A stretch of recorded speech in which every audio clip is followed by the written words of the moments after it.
mais dont les effets vont prendre du temps à être exécutés. Et donc, au sein de cet accord, il y a des clauses de confidentialité que les deux parties ont accepté de garder.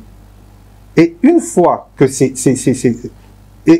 clauses de confidentialité sont liées même à l'exécution même de cet accord. Mais une fois que tout cela sera levé, mais l'accord final sera rendu public. Et je vous le dis encore une fois, moi, en tant que négociateur, je n'ai vraiment pas à rougir de ce que j'ai obtenu pour mon pays.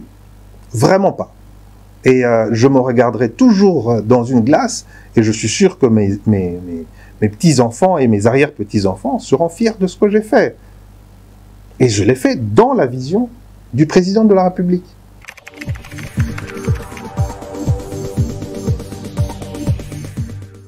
C'est de bonne guerre. Moi, je ne suis pas là pour reprocher les ONG d'épingler ce qui a été volé à la République par telle ou telle personne et qu'il faudrait absolument qu'ils rendent gorge, comme si vous pouvez me permettre l'expression. Mais moi, ce qui m'intéresse, c'est l'avenir du pays. Qu'est-ce qui est bon pour l'avenir du pays? Vous pensez qu'en demandant à Dan Gertler de rendre tous ses actifs et en plus de rembourser tout ce que les ONG demandent qu'il rembourse, vous pensez qu'on allait être dans une négociation qui allait trouver un dénouement facile? Je ne le pense pas. Et comme je l'ai dit, l'objectif de ce protocole d'accord, c'était de faire un règlement à l'amiable. Et je veux vous redonner l'exemple de ce que j'ai donné en conférence de presse qui malheureusement il ne cite pas. C'est bien connu, même aux États-Unis, même au niveau de la Commission européenne, que quand ils attrapent des fraudeurs fiscaux ou des corrupteurs, ce qui privilégie avant tout, c'est un règlement à l'amiable. Et le règlement à l'amiable qui est privilégié ne veut pas dire rembourser tout ce que vous avez gagné dans le cadre de votre fraude ou de votre corruption. Il y a toujours des amendes. Et j'ai encore donné un exemple. Le fonds Oxif,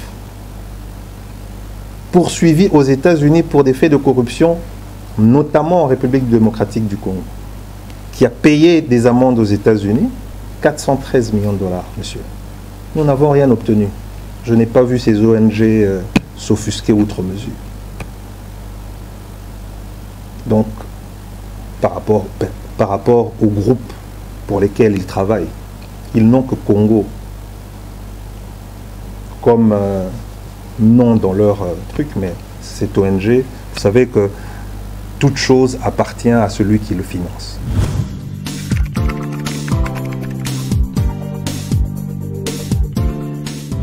On n'hypothèque pas la souveraineté de la RDC. Mais vous avez vous-même dit que la personne avec qui nous avons négocié était frappée par des sanctions américaines.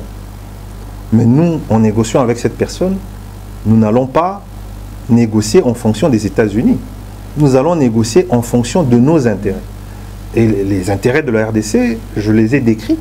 J'ai décrit ce que nous, on a ramené pour la RDC, ce qu'on a pu ramener à la RDC et pour la population congolaise dans le cadre de ces négociations. Donc il est tout à fait normal qu'après avoir trouvé un accord avec cette personne, d'autant plus que les sanctions lui infligées étaient liées à notre pays. Donc vous voyez, donc si on veut polémiquer sur le fait qu'on n'a pas dit qu'on allait prendre l'accord et aller le présenter à la Belgique, on n'a pas dit qu'on allait prendre l'accord et aller le présenter à la France, encore moins à la Russie, ni à la Chine. Mais si on dit qu'on présente ça aux États-Unis, mais c'est pour une raison évidente. Et je ne vois pas pourquoi ça peut créer polémique. Vous vous imaginez que Dan Gertler doit nous payer de l'argent. Il est sanctionné par les Américains. Mais pour qu'on touche cet argent, il faut qu'on aille parler aux Américains.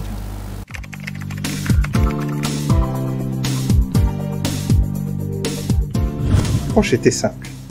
L'approche était qu'on récupère les actifs, c'était ça le plus important, mais on consent que ces actifs, pour les détenir et pour les valoriser, on a dû investir, notamment dans les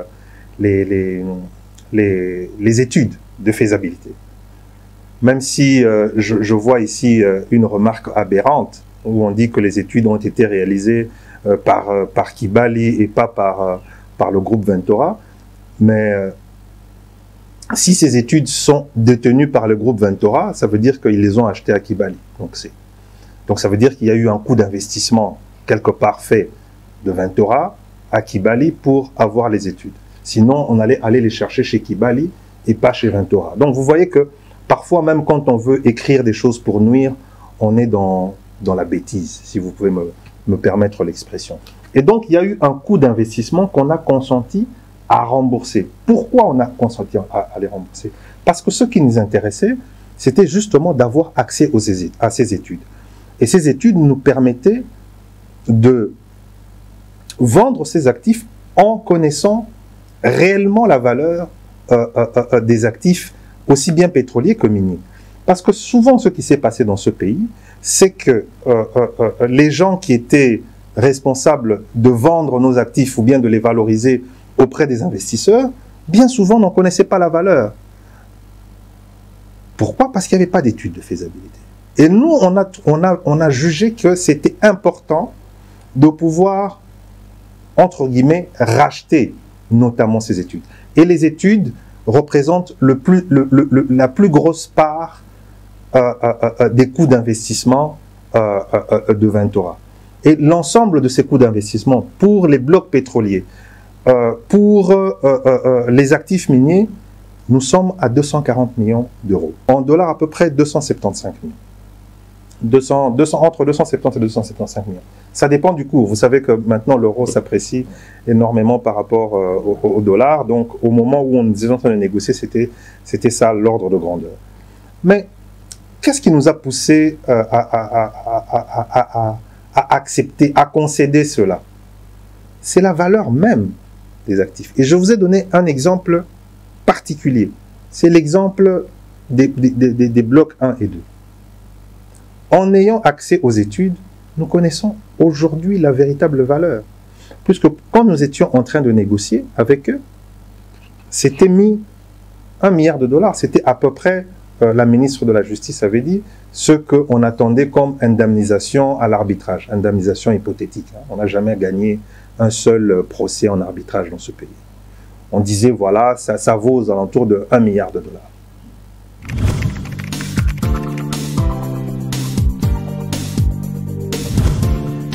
Ces négociations ont lieu maintenant, après qu'il y ait eu le renversement de la majorité FCC Cash, parce que vous savez très bien que M. Dan Gertler a travaillé avec le régime passé, était très proche du président honoraire, et que des négociations de cette nature, dans l'environnement que nous connaissions il y a 2 ans, n'étaient pas possibles.